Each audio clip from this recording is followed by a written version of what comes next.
ጤና ይስጥልን እንደምንላችኋል ውድ ተመልካቾቻችን ከአባይ ቴሌቪዥን የሚተላለፍላችሁ የዕለተ አርብ ግንቦት 15 2017 የዜና ላፍታ የመረጃ ሰዓታችን ተጀምሯል።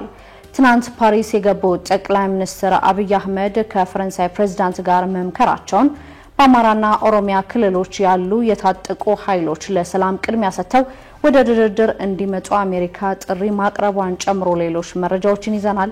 አብራችሁን ቆዩ። ትናንት ፓሪስ የገቡት ጠቅላይ ሚኒስትር አብይ አህመድ ከፈረንሳይ ፕሬዝዳንት ጋር መከሩ። ጠቅላይ ሚኒስትር አብይ አህመድ በፈረንሳይ ይፋዊ የሥራ ጉብኝት ለማድረግ በትናንትናው ዕለት ፓሪስ ገብተዋል። ጠቅላይ ሚኒስትር አብይ ፓሪስ የገቡት ቀዳማዊት እመቤት ዝናሽ ታያቸውና ከፍተኛ የመንግስት ባለስልጣናትን ያካተተ ልኡካን ቡድን በመምራትም ነው። ጠቅላይ ሚኒስትሩ በፓሪስ ቆይታቸው ከፕሬዝዳንት ኢማኑኤል ማክሮን ጋር እንደተወያዩም የጠቅላይ ሚኒስትር ጽህፈት ቤት ባወጣው መረጃም ገልጿል። በጠቅላይ ሚኒስትሩ ትናንት ፓሪስ የገቡ ሲሆን ከፈረንሳይ ፕሬዝዳንት ኢማኑኤል ማክሮን ጋር ተገናኝተው መወያየታቸውም ተገልጿል። ውይይታቸው የሁለቱን ሀገራት ግንኙነትና ትብብር በሚያጠናክሩ ርዕሰ ጉዳዮች ላይ እንደሆነም ፍሬያማ እንደነበረም ጠቅላይ ሚኒስትር አብይ አህመድ ከውይይቱ በኋላ ገልጸዋል። በፈረንሳይ ለተደረገላቸው አቀባበልና በታህሳስ ወር በአዲስ አበባ ከነበረው ውይይት ቀጥሎ ዛሬ ስለተካሄደው ውይይት ያመሰገኑት ጠቅላይ ሚኒስትር አብይ በብዙ ጠቃሚ ዘርፎች የሁለቱ ሀገራት ግንኙነት ይበልጥ እየተጠናከረ እንደሚገኝም ገልጸዋል። ጠቅላይ ሚኒስትሩ በማህበራዊ ሚዲያ ትስስር ገጻቸው ባሰፈሩት ጽሑፍ የሁለቱ ሀገራት ትብብር በብዙ ጠቃሚ ዘርፎች የቀጠለ መሆኑን አስታውሰው ኢትዮጵያና ፈረንሳይ በንግዱ ዘርፍ ያላቸውን ትስስር የበለጠ ማሳደግ ከቅድሚያ የትኩረት ማዕከሎቻቸው አንዱ ነው ብለዋል። ጠቅላይ ሚኒስትር አብይ አህመድ ፕሬዝዳንት ማክሮን ወደ ስልጣን ከመጡ በኋላ በሁለት ጊዜያት ለይፋዊ የሥራ ጉብኝት ፓሪስ የገቡ ሲሆን ኢማኑኤል ማክሮን በበኩላቸው በ6 ዓመታት ውስጥ ለሁለተኛ ጊዜ ወደ ኢትዮጵያ መምጣታቸውም የሚታወስ ነው። በአማራና ኦሮሚያ ክልሎች ያሉ የታጠቁ ኃይሎች ለሰላም ቅድሚያ ሰጥተው ወደ ድርድር እንዲመጡ አሜሪካ ጥሪ አቀረበች። በአማራና ኦሮሚያ ክልሎች ያሉ የፋኖ ታጣቂ ኃይሎችና ራሱን የኦሮሞ ነጻነት ሰራዊት በሚል የሚጠራው ታጣቂ ቡድን ለሰላም ቅድሚያ ሰጥተው ወደ ድርድር እንዲመጡ አሜሪካ ከአዲስ አበባ በሚገኘው ኤምባሲዋ በኩል ጥሪ አቅርባለች። የአሜሪካው አምባሳደር በኢትዮጵያ አርቬን ማሲንጋ ዛሬ ረፋዱን ባወጡት መግለጫ በኢትዮጵያ ሰላም መረጋጋትን ለማስፈን ጊዜው አሁን ነው የሚል ጥሪም አስተላልፈዋል።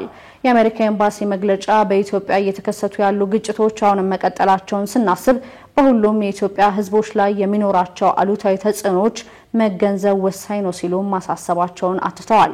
በኢትዮጵያ የውስጥ ግጭቶችን በማስቆም ዘላቂ መፍትሄዎችን መፍጠር፣ የተፈናቀሉ ዜጎችን ወደ ቤታቸው እንዲመለሱ ማድረግ፣ ህፃናት ትምህርታቸውን እንዲከታተሉና የጤና አገልግሎት እንዲያገኙ ማድረግ አሁን ሊተገበሩ የሚገቡ ጉዳዮች ነው ስትል አሜሪካ አሳስባለች።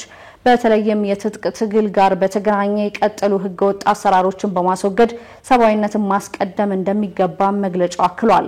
አሜሪካ ባቀረበችው የሰላም ጥሪ በአማራ ክልል የፋኖ ታጣቂ ኃይሎች በተጨባጭ ወደ ሰላም ግቦች እንዲመጡ እንዲደራደሩ እንዲሁም በኦሮሚያ ክልል ያለውን ግጭት ለማስቆም የኦሮሞ ነጻነት ሰራዊት ጋር የነበረ ድርድር እንዲቀጥል ጠይቃለሁም ብላለች። የፌዴራል መንግስት ደግሞ የሚፈጸመውን የድሮን ጥቃቶች ጭምር በማስቆም በአፋጣኝ የድርድር ሁኔታዎችን እንዲያመቻች ስትል አሜሪካ ጥሪ አቅርባለች። ፖሊስ ህግ በማይፈቅደው ሁኔታ ስራ በማቆም ሌሎች ስራ እንዲያቋርጡ በማነሳሳትና ማስፈራራት ወንጀል የጠረጠራቸውን 47 የጤና ባለሙያዎችን በቁጥጥር ስር መዋሉን ገለጸ። የኢትዮጵያ ፌዴራል ፖሊስ ወቅታዊ ሁኔታን በተመለከተ በሰጠው መግለጫ ሰሞኑን የጤና ባለሙያዎች ያነሱት የመብት ጥያቄ ሽፋን በማድረግ በሀገራችን ትርምስ እንዲፈጠር የሚሰሩ ኃይሎች አሉም ብሏል። ከነዚህ ኃይሎች ጋር በማበር ህገወጥ የሥራ ማቆም አድማ በማድረግ በጤና ዘርፉ ላይ ሁከት በመፍጠርና የታካሚዎችን ህይወት አደጋ ላይ በመጣል የተጠረጠሩ 47 የጤና ባለሙያዎች በቁጥጥር ስር አውሎ ምርመራ ያደረገ መሆኑንም አስታውቋል። ፌዴራል ፖሊስ ዛሬ ባወጣው መግለጫ እነዚህ ተጠርጣሪዎች የጤና ባለሙያዎች ያነሱትን የደሞዝና የጥቅማ ጥቅም ጥያቄ እንደ ሽፋን በመጠቀም ህገወጥ የሥራ ማቆም አድማ በማድረግ ሌሎችንም ስራ እንዲያቆሙ ለአድማ በማነሳሳት የታካሚን ህይወት ለሞትና ለአደጋ እንዲጋለጥ በማድረግ ሁከትና ብጥብጥ በመፍጠር የተጠረጠሩ ናቸው ብሏል። ፖሊስ በመግለጫው ተጠርጣሪዎቹ በተለያዩ የጤና ተቋማት የአድማ መረቦችን በመዘርጋት የጤና ባለሙያ ያልሆኑ አካላት ነጭ ጋውን በማስለበስ የሆስፒታል ቅጥር ግቢ ውስጥ ገብተው ሁከት እንዲፈጥሩ በማድረግ ያልተገባ ወሬ በመንዛትና በተለያዩ መንገድ ሰላማዊ የሕክምና ሂደትን በማደናቀፍ የህሙማን የጤና እርዳታ የሚያስፈልጋቸው ሰዎች ህይወት አደጋ ላይ እንዲወድቅ አድርገዋል ብለዋል። በመንግስት የሕክምና አገልግሎትና ትምህርት በሚሰጥባቸው ተቋማት ውስጥ ሰላማዊ መማር ማስተማር ሂደት እንዲስተጓጎል አድርገዋልም ሲል አክሏል። በተጨማሪም ሙያቸውን አክብረው በስራ ላይ በተገኙ ባልደረቦቻቸው ላይ ዛቻና ማስፈራራት ከማድረስ ባለፈ ሁከት እንዲፈጥሩ ሙከራዎችን አድርገዋል ያላቸውን ተጠርጣሪዎች በቁጥጥር ስር መዋሉን ጠቅሷል። የጤና ባለሙያዎቹ የሙያ ስነ ምግባርና ህግን በማይፈቅደው ሁኔታ የዜጎችን ህይወት ለሞትና ለአደጋ በማጋለጥ ስራ ማቆም፣ ሌሎች ስራ እንዲያቆሙ ማሳሳትና ማስፈራራት የወንጀል ተግባር መጠርጠራቸውን የጠቀሰው ፖሊስ ሌሎችም ከዚህ ተግባር ይቆጠቡ ሲልም አሳስበዋል። ሙሉ በሙሉ ውጤታማ ነው የተባለለት አዲስ የወባ መከላከያ መድኃኒት በኢትዮጵያ ለመሞከር መታቀዱ ተገለጸ። የወባ ትንኞች በሽታውን እንዲያስፋፉ እንዲሁም ጥገኛ ተዋሲያን ወይም ፓራሳይት በውስጣቸው ለመግደል የሚረዳ ውጤታማ ነው የተባለለት የወባ መድኃኒት ማግኘታቸውን የአሜሪካ ተመራማሪዎች ገልጸዋል። ምርምሩን ካካሄዱ ሳይንቲስቶች መካከል የሆኑት ዶክተር አሌክሳንድሪያ ፕሮብስት ከዚህ በፊት ፓራሳይቱን የወባ ትንኛ ውስጥ እያለ ለመግደል ጥረት አላደረግንም፣ ምክንያቱም የወባ ትንኛ መግደል ላይ ነበር ያተኮርነው። ይሁን እንጂ ይህ መንገድ የሚፈለገውን ያህል ውጤት እያስገኘልን አይደለም ብለዋል። አክለውም አዲሱ የወባ መከላከያ መድኃኒት ግን የወባ ትንኛ ባትሞትም እንኳን በውስጡ ያለውን በሽታ አስተላላፊ ፓራሳይት በመግደል በሽታው እንዳይተላለፍ እንደሚያደርግም አስታውቀዋል። ይህ በጣም አስደናቂ አቀራረብ ይመስለኛል ያሉት ዶክተር አሌክሳንድሪያ ምክንያቱም ይህ ራሳቸው የወባ ትንኞችን ኢላማ የምናደርግበት አዲስ መንገድ ነው ብለዋል። ተመራማሪዋ በእያንዳንዱ በወባ በተያዘ ሰው ውስጥ የወባ ፓራሳይቶች በቢሊየን እንደሚገኙ ገልጸው በእያንዳንዱ ወባ ትንኝ ውስጥ ግን ከ5 በታች በመሆናቸው መድኃኒት የመቋቋም አቅማቸው በጣም ደካማ ነው ብለዋል። መድኃኒቱ በአጎበር ላይ ዓመት ያህል የሚቆይ ሲሆን ከዋጋ እንዲሁም ከጸረ ተባይ አንጻር ርካሽና ረጅም ጊዜ የሚቆይ አማራጭ መሆኑንም ተመራማሪዎቹ ተናግረዋል። ይህ ዘዴ በቤተ ሙከራ ውስጥ በተካሄደ ፍተሻ ውጤታማ መሆኑ የተረጋገጠ ሲሆን በቀጣይ ደግሞ በኢትዮጵያ ውስጥ ተግባራዊ ሙከራ ለማድረግ እቅድ መያዙ ነው የተገለጸው። የአካሄድ ውጤታማ መሆን አለመሆንን ለማወቅ የሚደረጉ ጥረቶች ግን ለማጠናቀቅ ቢያንስ 6 ዓመታት እንደሚወስድም ቢቢሲ ዘግቧል። የሱዳን ጦር የተከለከለ የኬሚካል ጦር ተጠቅሟል በሚል አሜሪካ ማዕቀብ ጣለች።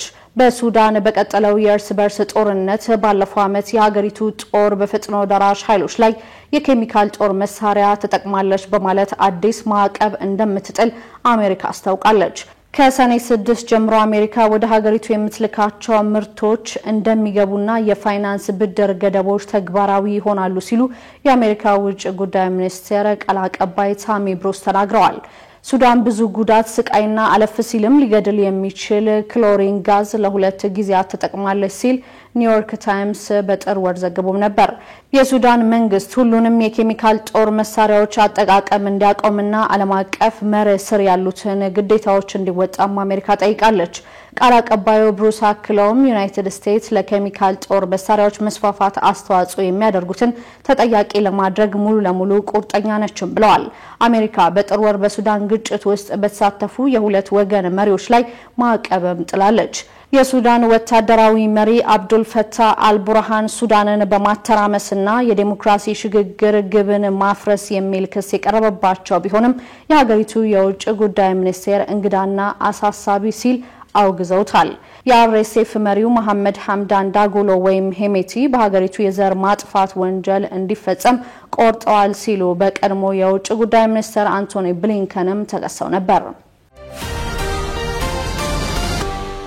የተለያዩ መረጃዎችን ያደረስንበት የዕለተ አርብ የቀትር የዜና ላፍታ የመረጃ ሰዓታችን የተከታተላችሁትን ይመስል ነበር። ውድ ተመልካቾቻችን በያላችሁበት መልካም ቀን